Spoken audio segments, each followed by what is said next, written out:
All right, everybody, welcome back to another deep dive. Today we are going to be looking at a really interesting story that's got kind of like this weird intersection between tech and politics and social media.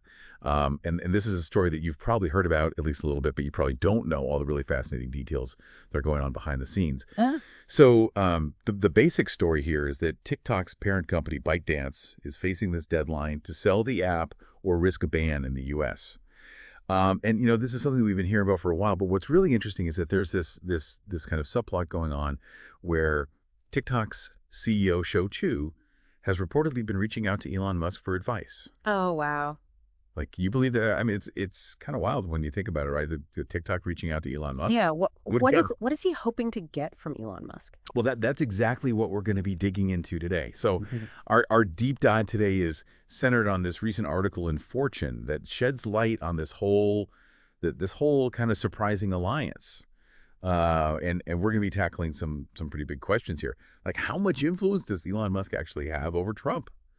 Could he really sway Trump to intervene and save TikTok?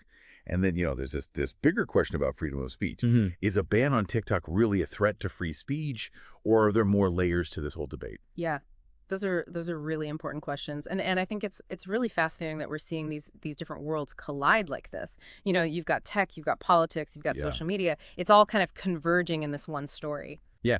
And what makes it even more interesting is that, we're talking about Donald Trump here. Like, the guy is known for being unpredictable and kind of going his own way. So to think that Elon Musk might actually have some sway over him, Mm. it's just kind of mind-blowing.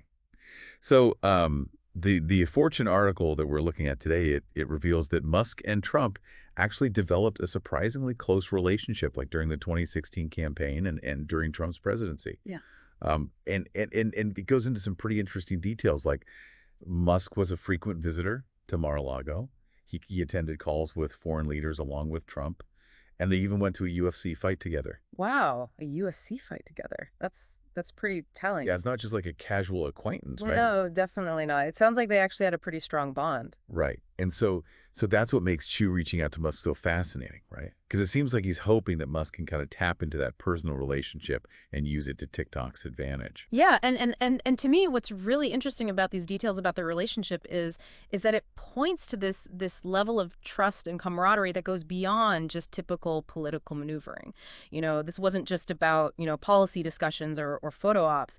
It seems like there's a genuine connection between them, and that's what makes this whole outreach to Musk so intriguing. It's like they're buddies or something, Yeah, kind of like they actually enjoy spending time together. And so now Chu is trying to leverage that friendship. Exactly. He's hoping that friendship can translate into some kind of political influence. So let's talk about the legal battle that's brewing here. Yeah. Congress actually passed, and President Biden signed a law that requires ByteDance to divest TikTok or face a ban. And this law is set to take effect on January 19th, just one day before Trump's inauguration. Oh, wow. So the timing of this is really interesting, like Wow. right before Trump comes back into office. Yeah, and the irony here is pretty thick, right? Because then Trump himself initially tried to ban TikTok, but now he's opposing this law. Yeah, that's a pretty big twist. I mean, it's like he's done a complete 180 on this issue. Yes. So Yeah. we've got this looming deadline, this law with vocal supporters and detractors, and then TikTok is caught right in the middle of it all. It makes sense why Chu would be seeking advice from anyone who might have some influence. Yeah, I mean, it's a pretty desperate situation for TikTok. They're facing a potential ban in one of their biggest markets. So on top of all of this, TikTok has actually filed a lawsuit claiming that the ban violates their free speech rights. Really? So they're going the legal route as well. They are. So is a ban on TikTok truly a blow to free speech? Well, that's where things get a little bit nuanced. While TikTok is arguing that the ban infringes on their First Amendment rights, the government often cites national security concerns when they're justifying these kinds of actions, especially when you're dealing with an app that's tied to a foreign company. Right. And in this case, because TikTok is owned by a Chinese company, I imagine there are some concerns about data sharing with the Chinese government. Exactly. That's the main argument the government is making. They're saying that TikTok could be compelled to hand over user data, which could compromise the privacy and security of U.S. citizens. So you've got this clash between two fundamental rights, freedom of speech, and then the right to privacy and security. Yeah. That's a tough one to untangle. It really is. It's a really complex issue with no easy answers. So what do you think, what do you make of TikTok's chances of actually winning this lawsuit? It's hard to predict, but I think this case could actually set a major precedent for how future disputes over social media and free speech are handled.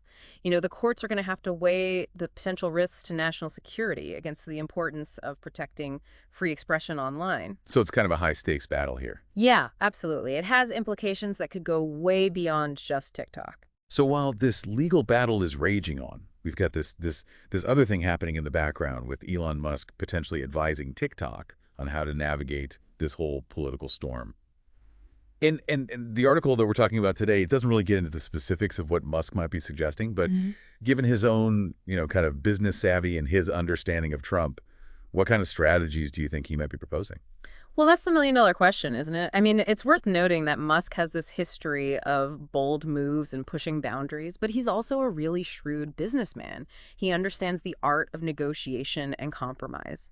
So you think he might be advising like a more strategic approach rather than just like outright defiance? Yeah, it's possible. He might be encouraging Chu to engage in direct dialogue with the incoming Trump administration, maybe try to highlight TikTok's economic contributions to the U.S. and its potential as a platform for reaching a wide audience. That makes sense. Because Trump is known to be receptive to arguments that emphasize economic benefits and, the power of media influence. Exactly. He might also be advising Chu to address those national security concerns head on. Maybe propose some concrete measures to ensure data security and transparency. So instead of just fighting the ban, Musk might be suggesting that TikTok finds ways to proactively address the government's concerns and maybe even turn this whole situation to their advantage. Yeah, exactly. It's kind of a classic Musk move, finding innovative solutions to problems that seem really difficult to solve. Yeah. So this is where I want to bring you, our listeners, into the conversation. What do you guys think? What do you think Musk might be advising? And what do you see as the most likely outcome for TikTok? Share your thoughts in the comments because we'd love to hear your perspective on this whole unfolding saga. But before we go any further, I think it's important to take a step back and think about the bigger picture here. This whole situation with TikTok, it's not just about one social media app. This is a much larger debate that's happening globally about the power and influence of these tech giants, the role of government regulation and the future of free speech in this digital age. Yeah, you're absolutely right. It's like TikTok has become this focal point for all of these bigger issues that we're grappling with as a society. Exactly. So we're going to continue to unravel this tangled web in our next part of the deep dive. Can't wait. So stay tuned. And it's not even just about national security concerns. We're also seeing growing concerns about the impact of social media on everything from mental health and political discourse to data privacy and, market competition. Yeah, it feels like we're at this like crossroads trying to figure out how to harness this incredible power of these platforms while also mitigating the potential downsides. Yeah. It's a challenge that we're seeing play out all over the world. Yeah, and different countries are approaching it in different ways. Some countries are leaning towards stricter regulation while others are taking more of a hands-off approach. Yeah, and it's going to be interesting to see how this whole TikTok case influences those decisions.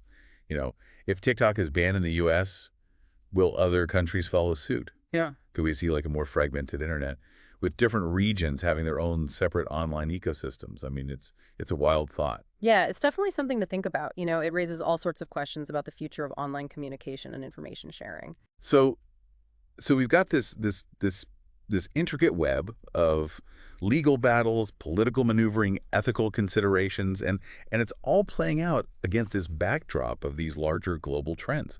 It's a lot to take in. It is. But, that's what we love about these deep dives, right? Unraveling these complex issues and exploring all the different facets of a story. It keeps us on our toes for sure. Yeah. But I think it's also important to remember that there are multiple perspectives at play here. Yeah. We've talked about the government's concerns and TikTok's legal arguments, but what about the users? Millions of people rely on TikTok for entertainment, connection, even income. Well, what a ban mean for them? Yeah, that's a crucial point. It's easy to get caught up in these high-level discussions about policy and legal precedents. But at the end of the day, it's the users who are going to be most directly affected by all of this. Right, and their voices and their experiences need to be part of the conversation too. Absolutely. And let's not forget about the potential impact on the broader social media landscape too. If TikTok is banned, it could create this void that other platforms rush to fill. Could this lead to even more concentrated power in the hands of a few tech It's giants? like a domino effect. Right. It's like one platform falls and the others kind of scramble to pick up the pieces. And that brings us back to Elon Musk and his potential role in all of this. As the CEO of X, a rival social media platform, he obviously has a vested interest in what happens to TikTok. If TikTok is banned, it could benefit X by removing a major competitor. Yeah, that's a good point. It's definitely worth considering the potential conflicts of interest here. Is Musk's advice to TikTok really in TikTok's best interest, or is he trying to help himself out? Yeah, it adds another layer of intrigue to this already complex story. Definitely. It highlights the fact that these tech CEOs wield immense power and influence in today's world.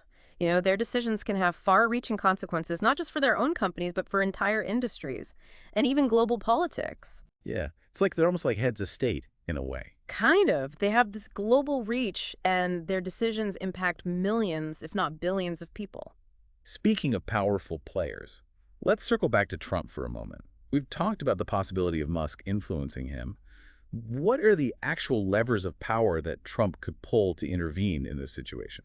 Well, as a former president, he doesn't have direct control over the legal process or the current administration, but he could still exert a lot of influence through his public statements, his political endorsements, and his connections within the Republican Party. So even though he's not in office, he could still try to rally support for TikTok, criticize the ban, put pressure on lawmakers to reconsider their position. Exactly. And let's not forget about the power of his social media presence. He has a massive following and he knows how to use it. He can really shape public opinion, and his pronouncements on this issue could have a huge impact. It's almost like he's running a shadow campaign for TikTok. Yeah, kind of. He's using his platform to try to influence the outcome of the situation. It's wild to think about how the dynamics of power and influence are shifting in this digital age. We're so used to thinking of power residing in these formal institutions like governments. But increasingly, it's individuals like Musk and Trump who are able to exert significant influence through their networks, their platforms, their ability to capture the public's attention. Yeah, it's like a fundamental shift in how power operates. And it's one of the defining features of the 21st century. And it makes predicting the outcome of situations like this so much more difficult. Yeah. You've got these powerful individuals with their own agendas and motivations operating within this complex web of legal, political, social forces. It's a fascinating, albeit somewhat unsettling spectacle to behold. It is. It's a reminder that we're living in an era of rapid change and constant disruption, and the old rules of the game may no longer apply. So where does that leave us in terms of the future of TikTok? Is a ban inevitable? Or is there still a chance that the app could survive in the U.S. market? It's tough to say for sure, but I think there are a few key factors that will determine the outcome. First, you've got the legal challenges. If TikTok is successful in its lawsuit, it could really weaken the government's case for a ban. Right. And second, you've got the political landscape. The incoming Trump administration is going to play a crucial role in deciding whether to enforce the ban or to seek alternative solutions. And as we've discussed, Elon Musk could be a wild card in all of this, using his influence to try to sway Trump or to broker some kind of compromise. And then finally, you have the court of public opinion. If there's a strong public backlash against the ban, especially among TikTok's user base, it could put a lot of pressure on lawmakers and the administration to reconsider their position. So it's like a multi-dimensional chess match with high stakes and unpredictable moves. Exactly. And it's a game that's being played out on a global stage with implications that extend far beyond just the fate of one social media app. Which brings us back to that crucial question we posed at the beginning of our deep dive. Is a ban on TikTok a genuine threat to free speech? It's a complex question with no easy answers. On the one hand, the government has a legitimate interest in protecting national security and ensuring the privacy of its citizens. But on the other hand, banning a popular social media platform raises concerns about censorship and the suppression of dissenting voices. Yeah, and it's not always easy to draw a clear line between legitimate security concerns and overreach that could stifle free expression. So where do you stand on this debate? Honestly, I think it's important to approach this issue with nuance and a careful consideration of all the factors involved. While national security is paramount, we also need to be wary of measures that could erode fundamental freedoms. A blanket ban on a platform like TikTok without clear evidence of imminent harm sets a dangerous precedent. It's like you're saying we need to be careful not to throw the baby out with the bathwater. Exactly. We need to find a way to address the legitimate concerns without undermining our core values. It's a delicate balancing act, for sure, and one that requires careful deliberation and a commitment to transparency and accountability. Absolutely. And it's a debate that we need to have as a society. We need to engage in these thoughtful discussions about how to balance competing interests, like Yeah. national security, free speech, and the role of technology in our lives. It's easy to feel overwhelmed by the complexity of all of this, Mhm. but ultimately it's up to us as informed citizens to engage with these debates and help shape the future of the digital world. It's kind of crazy when you think about it. You know how this whole thing with TikTok really shows just how much power these social media platforms have in our lives. Like they're not just for entertainment or, chatting with friends anymore. They're shaping global politics. They're driving these huge cultural trends, and they're even influencing how we see the world. Yeah, it's true. We're seeing this massive shift in how information is shared and how people consume it. And these platforms are right at the heart of that change. And of course, with all that comes a whole new set of problems and challenges, like we're seeing now with TikTok. And it's not just TikTok either, right? I mean, we're seeing these same kinds of debates popping up all over the world with Facebook, with Twitter, with YouTube. Yeah. Governments are trying to figure out how to regulate these companies, how to strike that balance between free speech and, the need to protect national security and keep harmful content from spreading. It's a global conversation, and it's only going to get more intense in the coming years. I think one of the most interesting things about this whole TikTok situation is that it really shows the growing tension between national interests and the fact that the internet is so global. These platforms, they operate across borders, they connect people from all over the world. But then you've got governments who are trying to assert their own control within their own little digital spaces. It's almost like we're seeing the rise of this new kind of digital geopolitics, Hmm. where different countries are competing for influence and control online. And the rules are still being written, which makes it all pretty fascinating to watch Yeah. and a little unpredictable, too. Definitely. And this case with TikTok could very well set a precedent for how these kinds of conflicts are resolved down the road. It's going to be really interesting to see how the courts, the new Trump administration, and even just public opinion end up shaping the outcome of this whole thing. It really shows how we as citizens have a role to play in figuring out the future of the digital world. Mm-hmm. We can't just sit back and let the governments and tech companies make all the decisions. We need to be involved in these discussions. We need to understand the issues, and we need to make our voices heard. I completely agree. The future of the internet isn't set in stone. It's something that we're all creating together through our choices, our actions, and how much we choose to get involved. So as we wrap up this deep dive today, I want to leave you with a few questions to think about. What do you think is the right balance between government regulation and freedom of speech online? What role should these tech companies have in shaping the digital landscape?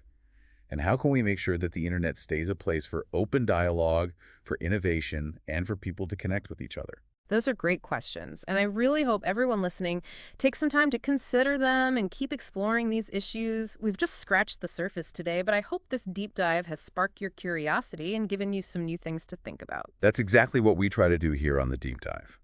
We don't have all the answers, but we're passionate about asking the right questions, looking at different perspectives, and helping you make sense of this ever-changing world of information and ideas. So stay curious, keep asking questions, and join us again next time for another fascinating deep dive.